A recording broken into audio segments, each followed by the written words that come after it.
Good day everyone! For today's video ay magre-review tayo ng outsole ng Air Force One dahil expire na po yung kanyang original glue at yan po ang rason kung bakit hindi na po siya dumidikit. First step, kailangan natin ng heat gun para po lumabas at lumambot yung kanyang old glue at gamitan rin natin ng adhesive remover at kung wala po kayong adhesive remover, pwede po kayong gumamit ng acetone. Ang rason kung bakit kailangan nating tanggalin yung old glue para po mas effective at mas makapit po yung bagong glue na ilalagay po natin. At ang pagtanggal po ng glue ay isa sa pinakamahirap na part sa pag-re-glue ng sapatos. And if you want to support us, please follow and subscribe sa aming channel para ma-update po kayo sa mga bagong videos na ina-upload po namin. Abangan ang next video sa part 2. Welcome back sa part 2 at ngayon ay ipagpapatuloy natin ang pag-re-glue natin dito sa Air Force One. Matapos nating makuha yung old glue, ang next step ay maglalagay na tayo ng shoe adhesive. Ang gamit ko pala na shoe adhesive ay Tamara water-based adhesive. Ito po ay mabibili sa Shopee.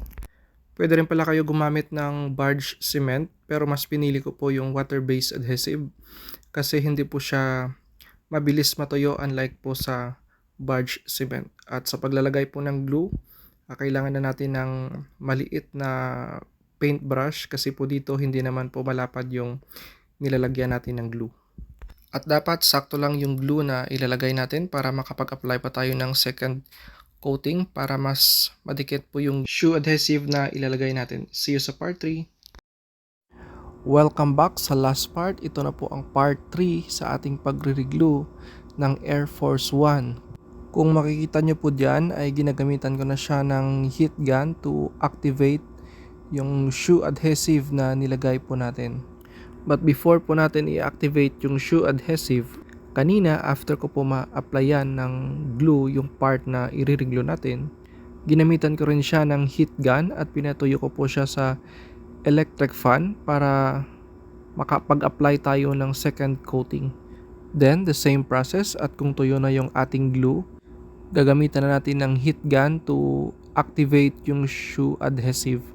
Tapos, dahan-dahan po siyang idikit katulad po yung nakita nyo sa video at yan po yung pinakamahirap na part sa pagre-reglue ng sapatos. Kailangan po tayo maging maingat kasi if hindi po siya nadikit ng maayos, magbaback to zero po tayo sa ating ginawa. Kaya kailangan po natin ng mahabang pasensya at hindi po dapat madaliin ang pagre-reglue ng sapatos. At ito na po yung result ng ginawa po natin.